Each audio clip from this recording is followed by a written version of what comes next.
मु समस्त को स्वागत करुचे हमरे यूट्यूब चैनल कैरियर क्लासेस को। सरकारी कर्मचारी माने निज दरमा को किपरि सठिक भाव में खर्च करिवे, केते टंका सेविंग करिवे, केते टंका इन्वेस्ट करिवे, कोठी इन्वेस्ट कले भलो रिटर्न आसीबो, विभिन्न प्रकार इन्वेस्टमेंट रो प्रोसेस एवं विभिन्न प्रकार रो तथ्य आपण माने केमिति निज दरमा को सठिक भाव में खर्च करि परिबे।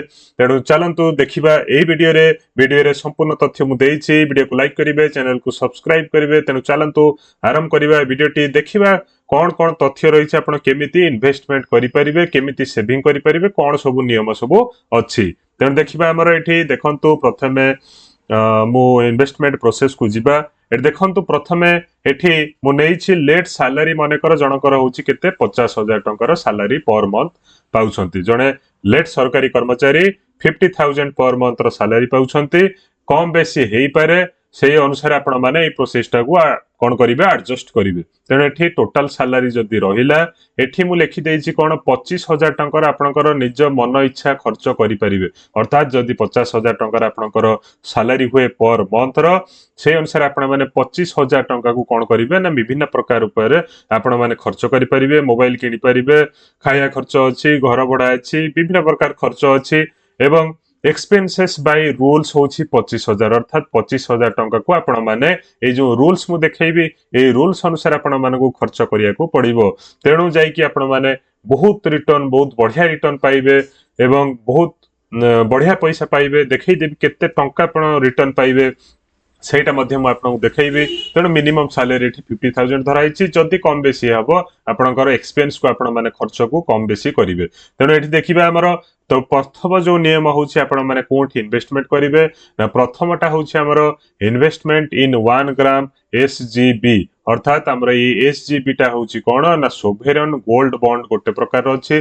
जेमिति हमें फिजिकली सोना किनि थाउ, सेमिति सोना फिजिकली न किनि कि तार बॉन्ड आकार ताको हमें नबा। अर्थात वर्चुअली सोना किनिबा, अर्थात से पैसा दबा 1 ग्राम रो सोना किनिबो, किंतु सेटा को कोन करिया पड़िबो ना बॉन्ड आकार रे किनिया को पड़िबो।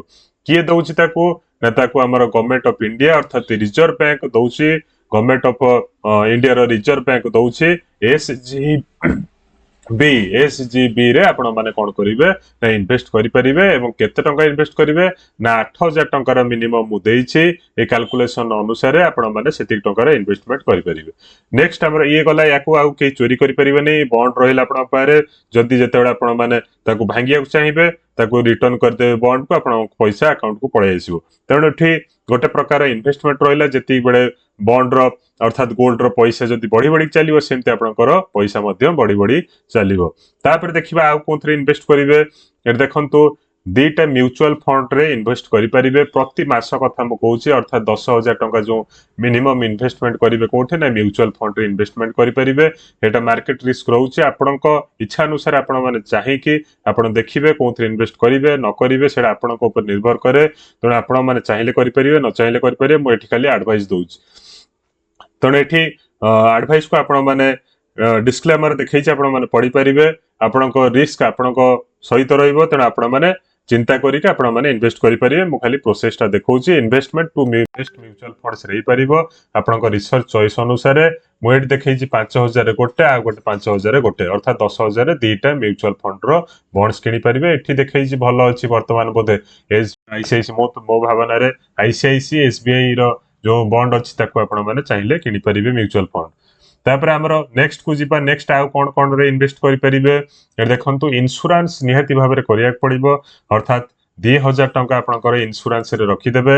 अर्थात लाइफ इंश्योरेंस 1,000 टंका आ गोटाला हेल्थ इंश्योरेंस 1,000 टंका। तेणु ए 2,000 टंका रो निहाती भाबे आपनको रखिया पड़िबो, कारण केतेबेले कोन हबो कि कहि हबो नै। तेणु आपण माने कोन करिवे ना कोन करिवे 2,000 टंका इंश्योरेंस पई रखिबे। लाइफ इंश्योरेंस गोटे 1,000 टंका, हेल्थ इंश्योरेंस गोटे होछि कोन ना 1,000 टंका। तो आपण माने केउठ नेबे कोन करिवे सेडा आपण माने चिंता करिकि नेबे।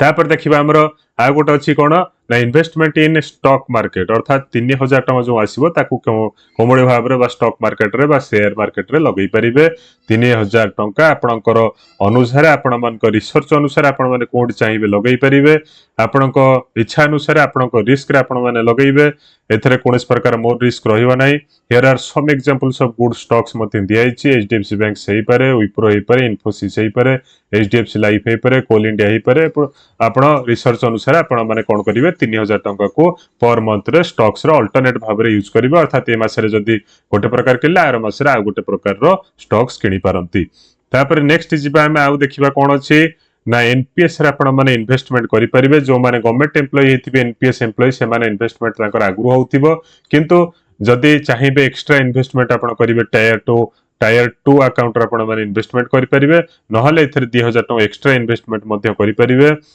हमरो केते रहउछि ए देखंतु जदी हमें 2000 टଙ୍କା रे इन्वेस्टमेंट करिबा पर मंथ रो 30 इयर्स रो एज रे आपण माने रिटायरमेंट मानकर 25 इयर्स एज होउछि ताहले आपण माने 12% इंटरेस्ट रेट रे 37,55,270 टଙ୍କା एवं ता सहित इंटरेस्ट पाइबे तेणु बहुत पैसा आपण माने पाई परिए 25 वर्ष रे तेणु आमे देखिबा केते टଙ୍କା ए जो सब इन्वेस्ट कले एटा होछि 25 वर्ष पई कराइछि तेणु 25 वर्ष पर्यंत जदि आपण माने कोन करिवे ए प्रोसेस रे इन्वेस्टमेंट करिवे ताले आपण माने पाइबे केते ना 9,50,00,000 टଙ୍କା आपण माने पाई परिबे तेणु एटा आपनको रिस्क अनुसार एटा मु खाली बाटो देखैछि आपण चाहिले करि परिए न चाहिले करिवेनी तेणु अज्यूमिंग 12% रिटर्न रेट एवं 10% स्टेप अप अर्थात इन्फ्लेमेशन रेट अनुसार 10% रे स्टेप अप कराइछि तेणु टोटाल लमसम आपण माने एति टଙ୍କା पाई पारंती तेणु एटा आपनको ऊपर निर्भर करे तेणु आपण माने देखि चाहि कि आपण माने इन्वेस्टमेंट करि परिबे